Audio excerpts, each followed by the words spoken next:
अस्सलाम वालेकुम, मेरा नाम अजवर है और आप मेरा चैनल देख रहे हैं काबिश। आज कंटिन्यू करेंगे हम एसक्यूएल सीरीज को। आज के वीडियो में लेसन नंबर 14 है। 13 लेसन हम पहले कर चुके हैं और हम सीख रहे हैं SQL with an intention to find jobs in the field of data analysis.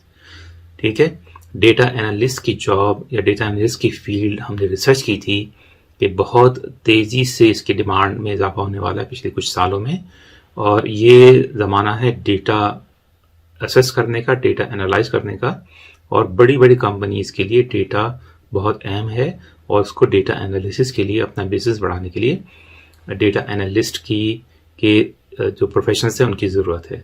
और ये फील्ड हमने रिसर्च की थी, ये बहुत तेज़ी से बढ़ रही है और ये रिसर्च हमने की थी ऑस्ट्रेलियन गवर्नमेंट के स्टैट्स के डिपार्टमेंट के हिसाब से। तो ये मेरी रिसर्च नहीं है, ये वो रिसर्च है जो कि ऑस्ट्रेलियन गवर्नमेंट पब्लिश करती है।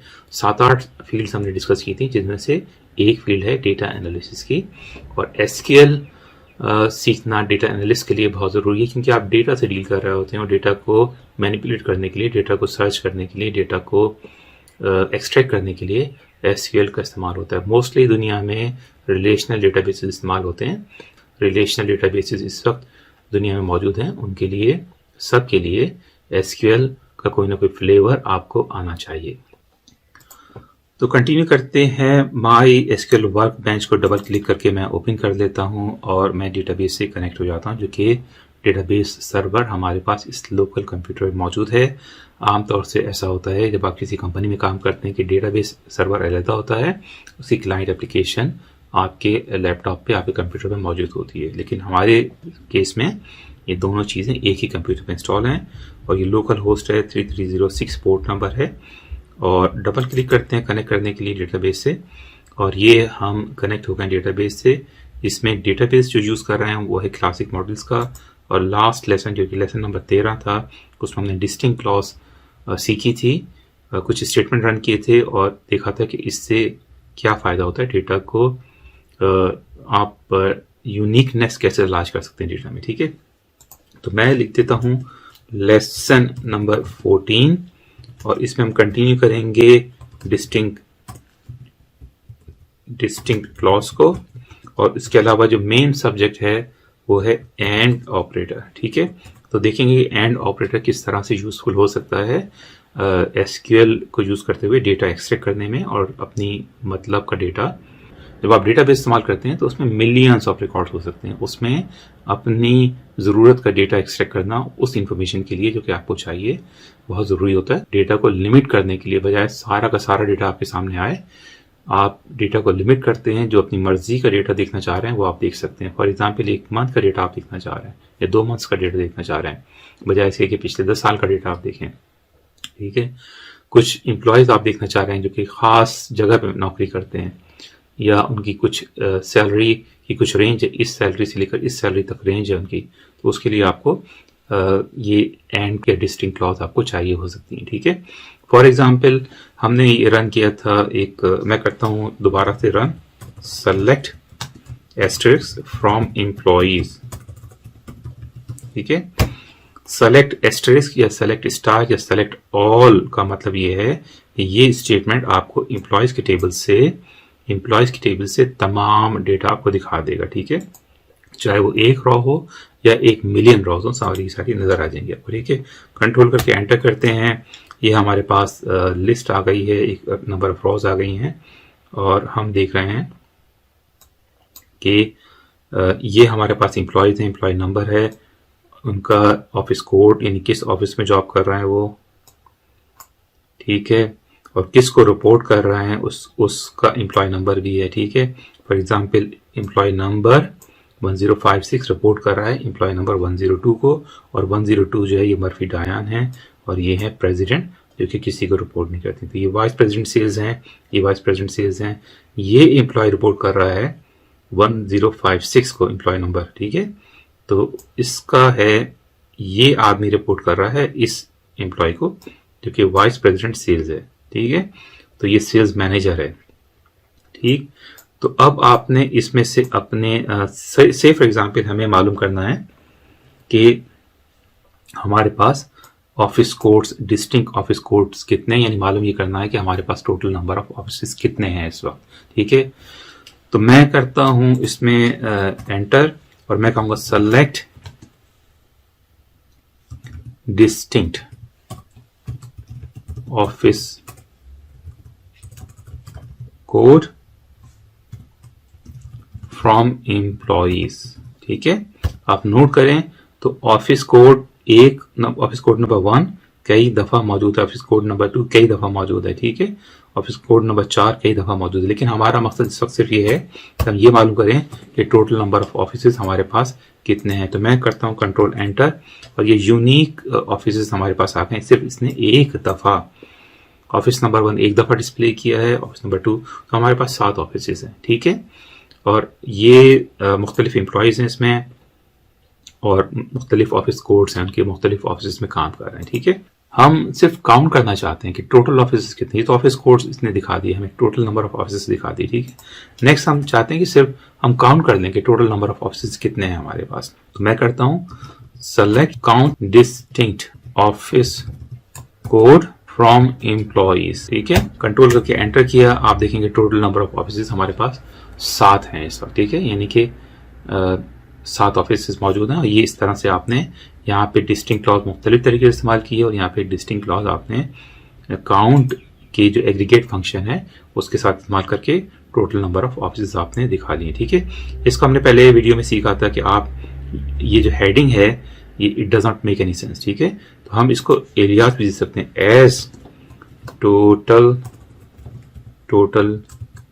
नंबर ऑफ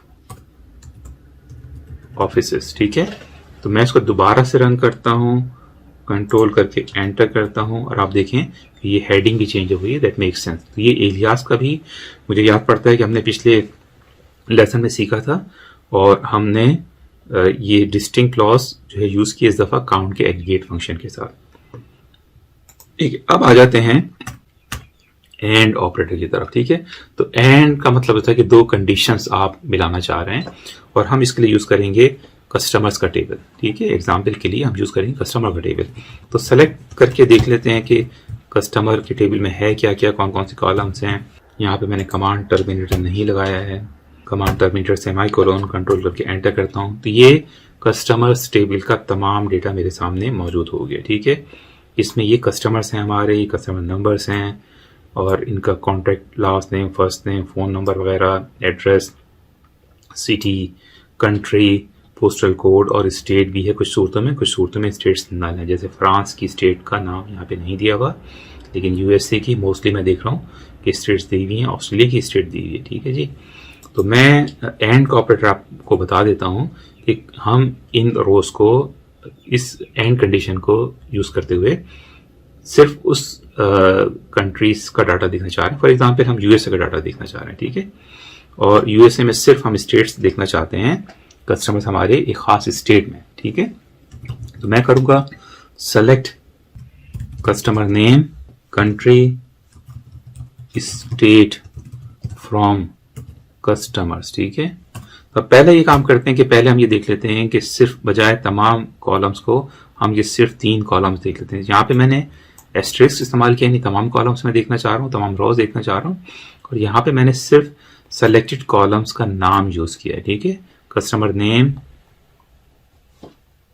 कंट्री,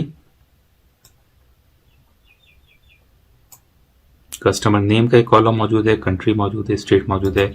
मैं कंट्रोल करके एंटर करता हूं और आप देखेंगे इस टेबल में से इसने सिर्फ 3 कॉलम मुझे दिखा दी। ठीक है, अब हम नंबर ऑफ रोज को, तो ये हमने कॉलम्स लिमिट किए हैं by using selected names of the column from the table. Instead of using asterisk हमने सेलेक्टेड कॉलम डिस्प्ले कर लिए। टेबल इससे बड़ा है और तमाम टेबल का डाटा देखने के लिए हमने ये स्टेटमेंट यूज किया था। ठीक है, अब यहाँ पे हम सेलेक्टेड कॉलम्स देख रहे हैं। अब हमें रोज भी थोड़ा सा फिल्टर आउट करनी है, जो हमारी जरूरत की रोज नहीं है उनको हमें निकालना है। ठीक है, तो मैं इसको कॉपी कर लेता हूँ, कंट्रोल सी और कंट्रोल वी, और मैं करता हूँ वेयर क्लॉज इस्तेमाल, where country is equal to USA, and operator लगा देते हैं, and state is equal to CA, यानी कैलिफोर्निया की स्टेट में। ठीक है, तो हम लिमिट कर रहे हैं अपने डेटा को with the help of and operator. इस एंड ऑपरेटर के लिए ये कंडीशन ट्रू होना भी ज़रूरी है और ये कंडीशन ट्रू होना भी ज़रूरी। ठीक है, दोनों कंडीशन अगर ट्रू नहीं होंगी तो कुछ रिटर्न नहीं होगा। ठीक है, तो मैं सेमीकोलन मैंने यहाँ पे लगा दिया है, कंट्रोल करके मैं एंटर करता हूँ और आप देखेंगे कि इस दफ़ा इसने मुझे सिर्फ वो रॉस दिखाई हैं जिन कस्टमर्स को वो कस्टमर्स दिखाए हैं जो कि यूएसए में हैं और यूएसए में खासकर कैलिफोर्निया की स्टेट में है। ठीक है, अगेन हम इसको काउंट कर सकते हैं, इसको कॉपी कर लेते हैं पूरे स्टेटमेंट को और हम काउंट भी कर देते हैं कि टोटल नंबर, ये एग्रीगेट फंक्शन अगेन। ठीक है, काउंट कर लेते हैं इसको और आप देख सकते हैं कि 11 कस्टमर्स हमारे पास ऐसे हैं जो कि यूएसए में रहते हैं और यूएसए की स्टेट कैलिफोर्निया में। ठीक है, तो आप देख रहे हैं कि ये कमांड्स आपस में मिलकर आप कितने प्रिसाइजली आप डेटा एक्सट्रैक्ट कर सकते हैं। ठीक है, कंटिन्यू करेंगे इस लेसन को आगे क्योंकि थोड़ा सा बड़ा टॉपिक है। मिलते हैं अगले वीडियो में। आपने प्रैक्टिस ज़रूर करनी है। एसक्यूएल कोई बहुत ज़्यादा मुश्किल चीज़ नहीं है, लेकिन आपको ये बेहतरीन जॉब दिलवा सकती है दुनिया भर में।